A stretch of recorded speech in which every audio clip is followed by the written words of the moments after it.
जय हिंद दोस्तों, सरकारी सर्कल के यूट्यूब चैनल में आपका स्वागत है। जैसा कि आप जानते हैं, बुद्ध धर्म से संबंधित हम एमसीक्यूज पर चर्चा कर रहे थे और इसके पार्ट 1 और पार्ट 2 हम डिस्कस कर चुके हैं। ये पार्ट 3 होगा और यहाँ पर हम बचे हुए शेष क्वेश्चन भी डिस्कस करने वाले हैं जो कि प्रीवियस ईयर एग्जाम में कई बार पूछे गए हैं। तो अधिक टाइम विलंब न करते हुए हम इस वीडियो को भी शुरू करते हैं। देखिए, पहला क्वेश्चन आपको स्क्रीन पर दिया हुआ है। बुद्ध कौशाम्बी किसके राज्यकाल में आए थे, यानी मगध पर उस समय किसका शासन हुआ करता था जब बुद्ध कौशाम्बी आए थे? तो इसका आंसर है उदाइन। उदाइन हर्यक वंश के शासक हुआ करते थे और इन्हीं के राज्यकाल के समय, मतलब शासनकाल के समय, गौतम बुद्ध कौशाम्बी गए थे। तो इसकी थोड़ा सा अपन डिटेल देख लेते हैं। जो हर्यक वंश है उसे पितृहंता वंश के नाम से जाना जाता है। ये मोस्ट आईएमपी आपको याद रखना है। क्वेश्चन पूछा जाता है पितृहंता वंश के नाम से किस वंश को जाना जाता है, तो हर्यक वंश को जाना जाता है। ऐसा इसलिए है क्योंकि इसके जो संस्थापक थे वो बिंबिसार थे। आपको याद रखना, ये संस्थापक बिंबिसार थे और इन्हें शौनक के नाम से जाना जाता था। इनका पुत्र था अजातशत्रु। अजातशत्रु जिसे कुड़े के नाम से जाना जाता है। इसने अपने पिता की हत्या करके और इसने राज्य शासन अपनाया था, तो इसीलिए इसे पितृहंता वंश के नाम से जाना जाता है। और ऐसा इनके साथ भी हुआ। अजातशत्रु की हत्या उसके पुत्र उदयन ने कर दी और अपना राज्य हड़प लिया था, है ना। इसलिए इसे पितृहंता वंश के नाम से जाना जाता है। आपको नाम याद रखना, बिंबिसार को शौनक के नाम से और अजातशत्रु को कुड़े के नाम से जाना जाता है। अजातशत्रु के बारे में और फैक्ट आते हैं कि इनके पास मतलब अलग प्रकार के जो अस्त्र शस्त्र हुआ करते थे। तो इनके पास दो अलग से थे। उनका नाम पूछा जाता है, तो आपको याद रखना रथ मूषल और महाशिला कंटक। जो आपने बाहुबली मूवी देखी होगी तो उसमें ये दोनों दिखाए गए हैं, रथ मूषल और महाशिला कंटक।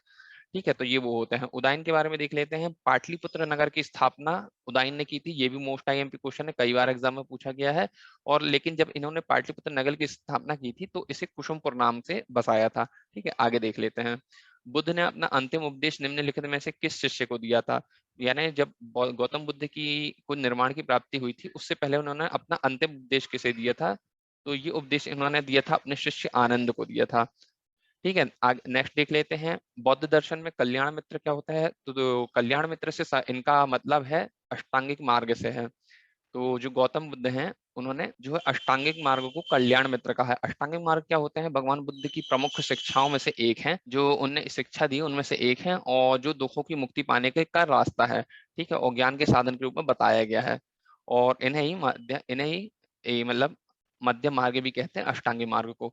तो ये 8 प्रकार के होते हैं। आपको बहुत याद करने की जरूरत तो नहीं है, लेकिन फिर भी आपको कुछ मतलब पता होनी चाहिए, क्योंकि कभी कभी क्वेश्चन कुछ ऐसे भी आता है इनमें से कौन सा अष्टांगिक मार्ग नहीं है। तो आपको ये अगर 8 याद रहेंगे तो बहुत अच्छी बात है। तो देख लेते हैं हम। सम्यक दृष्टि, सम्यक संकल्प, सम्यक वाक, सम्यक कर्म, सम्यक जीविका, सम्यक प्रयास, स्मृति और समाधि, सम्यक समाधि, ये हमारे 8 अष्टांगिक मार्ग हैं। ठीक है, आप इसे याद रखने की कोशिश करेंगे। नेक्स्ट देख लेते हैं। बौद्ध संघ में के नियम मूलतः किस पुस्तक में दिए गए हैं? तो ये भी आपके लिए मोस्ट आईएमपी क्वेश्चन है। जो उनके जो 3 पिटक थे उनमें से किसी एक में दिया गया है, तो आपको ये याद रखना है ये विनय पिटक में दिया गया है। ठीक है, विनय पिटक में जो है मूलतः क्या थे? बौद्ध संघ में मतलब आपको कैसे रहना है उनके नियम थे। ठीक है, आगे देख लेते हैं। महासंघिक संप्रदाय का उदय कहाँ हुआ है? देखिए, ये क्वेश्चन थोड़ा सा कंफ्यूज करता है। महासंघिक संप्रदाय, तो जो बौद्ध धर्म था वो आगे चल के क्या होता है, चौथी जब शताब्दी, मतलब सॉरी, चौथी जो बौद्ध संगीति होती है, यहाँ पर जो बौद्ध धर्म है वो 2 भागों में बट जाता है। लेकिन ये क्वेश्चन वो नहीं है। ये पूछ रहा है महासंघिक संप्रदाय का उदय कहाँ होता है। मतलब जब मतभेद उत्पन्न होता है, यानी जैसे ही गौतम बुद्ध की मृत्यु होती है तो जो बौद्ध भिक्षु उनमें थोड़ा सा एक मतभेद होता है। इसी को मतभेद को दूर करवाने के लिए ये कराई जाती है दूसरी बौद्ध संगीति। और दूसरी बौद्ध संगीति होती है वैशाली में, कालाशोक के शासनकाल में। तो हमारा राइट आंसर वैशाली है। और उस इस संगीति में क्या होता है, जो द्वितीय बौद्ध संगीति होती है इसमें कालाशोक के शासनकाल में कराई जाती है। और ये होती है बुद्ध के मृत्यु के 100 वर्षों के बाद। ठीक है, इसमें क्या होता है, जो इनमें मतभेद था संघों में वो और भी बढ़ जाता है। और ये जो महासंघिक और स्थावर, ये जो मतभेद को दूर करने के लिए संगीति बुलाई जाती है। और मतभेद और भी बढ़ जाने के कारण जो बौद्ध भिक्षु हैं वो भिक्षु संघ है, 2 संप्रदायों में बढ़ जाते हैं, जिनका नाम होता है परंपरागत स्थावर कहते हैं जिसे, और परिवर्तनशील, जो चाहते हैं कि इस मतलब बौद्ध धर्म में कुछ परिवर्तन किए हैं, उसे कहते हैं महासंघिक। और दूसरे संगीति में ऐसा होता है। और इसी के बाद जब चौथी बौद्ध संगीति हुई तो जो बौद्ध धर्म है वो आगे जाके चौथी बौद्ध संगीति में 2 धर्मों में, मतलब 2 संप्रदायों में बट जाता है। ठीक है, तो आपको दोनों चीजें याद रखना कि आपसे पूछा क्या गया है। भारत में पहले जिस मानव प्रतिमाओं को पूजा गया है वह कौन सी थी? तो संभवतः ऐसा माना जाता है कि जो गौतम महावीर स्वामी हैं, इन ये पहले थे जिनकी मानव प्रतिमा पूजी जाती थी, ठीक है? मतलब इन्हीं की प्रतिमाएं सबसे पहले पूजी गई हैं बनाकर। नेक्स्ट क्वेश्चन देख लेते हैं, गौतम बुद्ध की माँ किस वंश से संबंधित है? तो ये अपन ने अपनी जो गौतम बौद्ध धर्म वाली वीडियो थी उस पर भी डिस्कस किया है। तो ये जो गौतम बुद्ध की माँ है वो कौलिया वंश से संबंधित थी, तो इसे आप देख लेंगे। आगे देखते हैं, अफगानिस्तान के बामियान प्रसिद्ध था। आपसे पूछा जाता है अफगानिस्तान का बामियान किस लिए प्रसिद्ध था? तो देखिए जो अफगानिस्तान का बामियान था, यहाँ पर पहले चौथी पांचवी शताब्दी की एक में बहुत ही बड़ी गौतम बुद्ध की प्रतिमा हुआ करती थी, और ये प्रतिमा को बाद में जो तालिबान के जो आतंकवादी संगठन है उन्होंने डायनामाइट लगाकर इसे नष्ट कर दिया। तो अब यहाँ पर मूर्तियां नहीं है। सरकार की इच्छा थी कि यहाँ पर फिर से मूर्तियां बना दी जाए। बौद्ध संघ में प्रवेश पाने वाली पहली स्त्री कौन थी? तो आपको पता होना चाहिए कि जो गौतम बुद्ध की जो मौसी थी जिन्होंने उनका लालन पालन किया था, गौतमी प्रजापति, इन्हीं के प्रयत्नों के बाद बौद्ध धर्म में स्त्रियां भी इसमें शामिल होने लगी। तो सबसे पहले गौतमी प्रजापति ही थी जिनको बौद्ध संघ में प्रवेश मिला। ठीक है, तो ये हमारा राइट आंसर होगा। आगे देख ले, आपसे नेक्स्ट क्वेश्चन में पूछा गया निम्न में से क्या स्तूप से संबंधित है? तो आपको पता होना चाहिए कि जब बौद्ध धर्म में बौद्ध भिक्षुओं की मृत्यु हो जाती थी, मतलब निर्वाण प्राप्ति के बाद उन्हें स्तूप पर रखा जाता था। उनके शरीर के अवशेषों को निर्वाण की प्राप्ति के बाद स्तूप पर रखा जाता था। तो ये महापरिनिर्वाण से संबंधित है। ठीक है, आगे देख लेते हैं, जातक से संबंधित वर्णन सही है। तो जातक में क्या है, ये आपसे पूछा गया है, और ये भी मोस्ट टाइम क्वेश्चन कई बार एग्जाम में पूछा गया है, जातक क्या है? तो जातक जो है गौतम बुद्ध के पूर्व जन्म की कथा है। देखिए कंफ्यूज नहीं होना, बुद्ध के जन्म में भी ऐसा ऑप्शन में दिया जाता है, और ये प्रीवियस ईयर एग्जाम से ही लिया गया है। तो कई के बार हम जल्दी में इसे लगा देते हैं, तो ये आपका गलत होगा। बुद्ध के पूर्व जन्म की कथा, इसे जातक कथा कहा जाता है। ठीक है, ये हमारा राइट आंसर होगा। आगे देख लेते हैं, बौद्ध साहित्य में कितने पिटक है? तो ये आपको याद हो चुका, त्रिपिटक है। ठीक है, आगे देख लेते हैं, विश्व का सबसे ऊंचा कहा जाने वाला विश्व शांति स्तूप बिहार में स्थित। बिहार में कहाँ है, आपसे ये पूछा गया। देखिए जो विश्व शांति स्तूप है ये विश्व में कई देशों में और भारत में भी कई राज्यों में स्थित है। तो आपसे पूछा गया है कि ये बिहार में कहाँ स्थित है? तो ये बिहार में राजगीर में बनाया गया है। थोड़ा हम देख लेते हैं। देखिए ये सेम इसी प्रकार से बनाए जाते हैं जैसा ये दिख रहा है, सभी जगह लगभग लगभग लगभग इसी प्रकार का मिलता है। तो विश्व शांति स्तूप जो है वो इसका निर्माण विश्व के कई देशों में किया गया है, और भारत में यह महाराष्ट्र, दिल्ली, बिहार और उत्तर प्रदेश में है। तो ये आपसे बिहार पूछा गया है, तो बिहार में ये राजगीर में है। ठीक है, नेक्स्ट देख लेते हैं, लुम्बिनी गौतम बुद्ध का जन्म स्थान था, इसका समर्थन किसके एक अभिलेख से प्राप्त होता है? मतलब इनके जन्म स्थान की जानकारी किस अभिलेख से प्राप्त होती है, किसके अभिलेख से? तो ऐसा हमने देखा था, अशोक के जो रुमिनदेही अभिलेख था उससे हमें जानकारी मिलती है। ठीक है, रुमिनदेही अभिलेख से हमें पता चलता है कि गौतम बुद्ध का जन्म है वो लुम्बिनी में हुआ था। आगे देख लेते हैं, कश्मीर में कनिष्क के शासनकाल में जो बौद्ध संगीति आयोजित की गई थी उसकी अध्यक्षता किसने की थी? आपको ये पता होना चाहिए, जो कश्मीर में कुंडल वन में बौद्ध संगीति हुई थी कनिष्क के शासनकाल में, तो ये चौथी बौद्ध संगीति थी, और चौथी बौद्ध संगीति के जो अध्यक्ष थे वो वसुमित्र थे। और यहीं से हमने आपसे पहले भी बताया है कि इस चौथी बौद्ध संगीति है उसमें आपसे उपाध्यक्ष भी पूछे जाते हैं। तो आपको पता होना चाहिए जो उपाध्यक्ष हैं वो कौन थे? अश्वघोष। ठीक है, अश्वघोष उपाध्यक्ष थे। और इनके बारे में देख लेते हैं। एक बार आपसे बहुत पूछा जाता है कि वसुमित्र जो महाविवाश है इसका संकलन किसने किया था? तो वो ये वसुमित्र ने कहा था। और जो महाविवाश है इसे बौद्ध धर्म का विश्वकोश के नाम से जाना जाता है। ठीक है, आगे देख लेते हैं, बौद्ध धर्म ने समाज के दो वर्गों को अपने साथ जोड़कर एक महत्वपूर्ण प्रभाव छोड़ा था। तो पहले क्या होता है था, जो स्त्रियां हैं और शूद्र को मतलब बहुत ही ज्यादा अवॉइड किया जाता था। तो इन्होंने सबसे सर्वप्रथम बौद्ध धर्म ने अपने साथ इन्हें जोड़ा था। तो ये एक व्यापक प्रभाव था। तो ये हमारा राइट आंसर होगा, स्त्रियां एवं शूद्र। ठीक है, पांचवी बौद्ध परिषद का आयोजन किसने किया था? देखिए अपन ने चार ही बौद्ध संगीतियां पढ़ी हैं, और इसके अलावा एक पांचवी बौद्ध संगीति भी होती है जो हर्ष के शासनकाल में होती है। हर्ष ने अपने शासनकाल में करवाई थी, यानी पांचवी छठवीं ईस्वी में करवाई थी।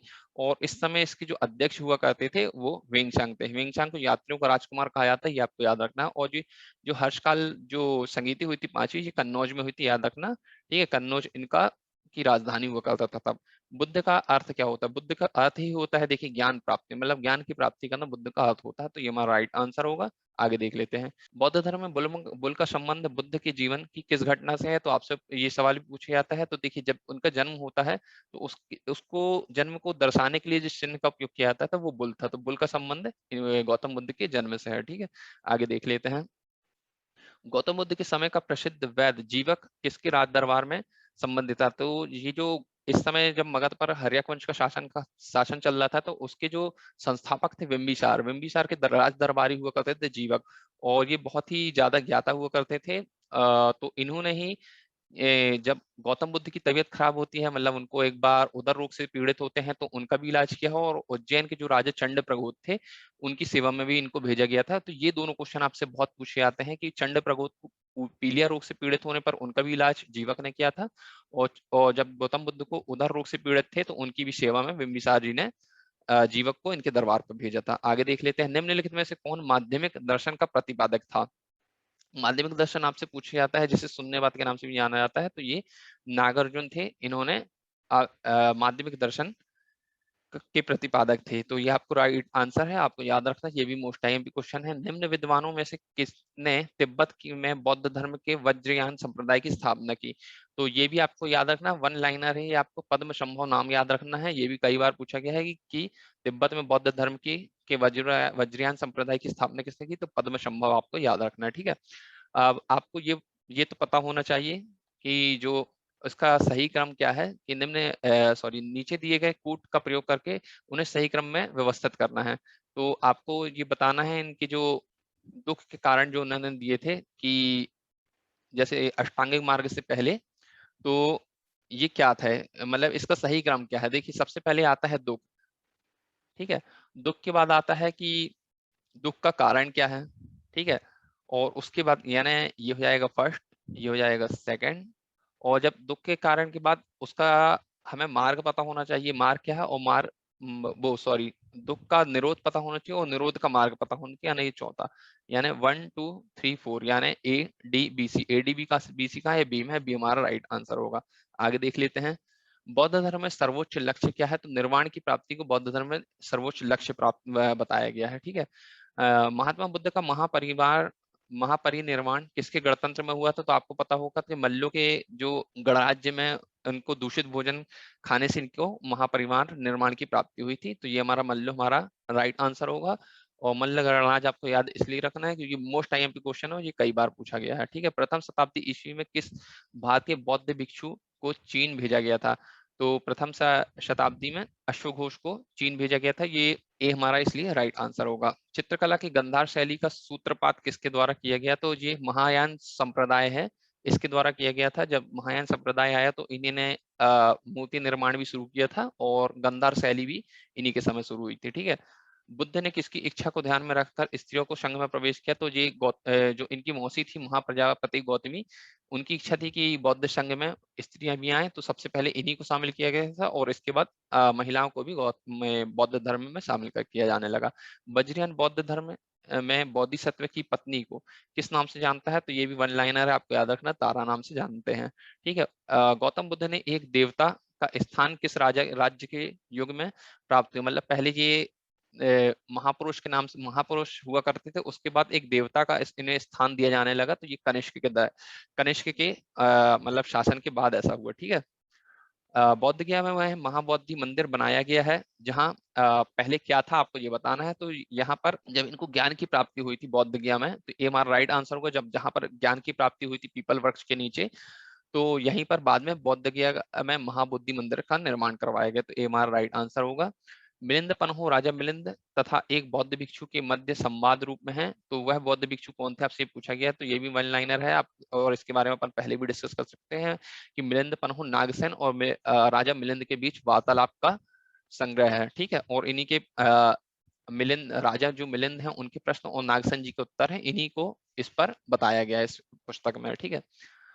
गौतम बुद्ध ने अपनी मृत्यु के उपरांत बौद्ध संघ के नेतृत्व के लिए निम्न में से किसे नामित किया था? तो जो गौतम बुद्ध है उनने अपनी मृत्यु के पश्चात किसी को भी नामित नहीं किया था, तो ये हमारा ये सब गलत है, और उपयुक्त में से कोई नहीं, ये हमारा राइट आंसर होगा। गौतम बुद्ध ने किसी को भी अपनी मृत्यु के पश्चात बौद्ध संघ के नेतृत्व के लिए नहीं नामित किया था। भारतीय कला में बुद्ध के जीवन की किस घटना का चित्रण मृग सहित चक्र के द्वारा दर्शाया जाता है? तो देखिए, जब इन्होंने गौतम बुद्ध को ज्ञान की प्राप्ति होती है, तो जो वो प्रथम उपदेश देते हैं सारनाथ में, उसे ही मृग मृग सहित चक्र के द्वारा दर्शाया गया है, ठीक है। तो ये हमारा राइट आंसर होगा। निम्नलिखित में से कौन बुद्ध के जीवन काल में ही संघ प्रमुख बनना चाहता था? ये मोस्ट टाइम पे क्वेश्चन है, कई बार पूछा गया है। तो ये देवदत्त है, एक शिष्य ही था जो संघ का प्रमुख बनना चाहता था। आगे देख लेते हैं, ये हमारा अंतिम क्वेश्चन होगा, और ये भी कई बार पूछा जाता है कि कुछ शैलकृत बौद्ध गुफाओं को चैत्य कहते हैं जबकि अन्य को विहार कहते हैं, तो दोनों में क्या अंतर होता है? तो देखिए जो चैत्य होता है ये पूजा स्थल होता है, बाकी जो विहार है वो बौद्ध भिक्षु का निवास स्थान होता है, यानी ए हमारा राइट आंसर होगा, ये आपको याद रखना। और इसी के साथ हम वीडियो भी समाप्त करते हैं। धन्यवाद। अगर आपको वीडियो पसंद आई है तो इसे लाइक करें, शेयर करें और चैनल को सब्सक्राइब कर लें आगे आने वाली, ताकि वीडियो का नोटिफिकेशन मिलते रहें। धन्यवाद। जय हिंद।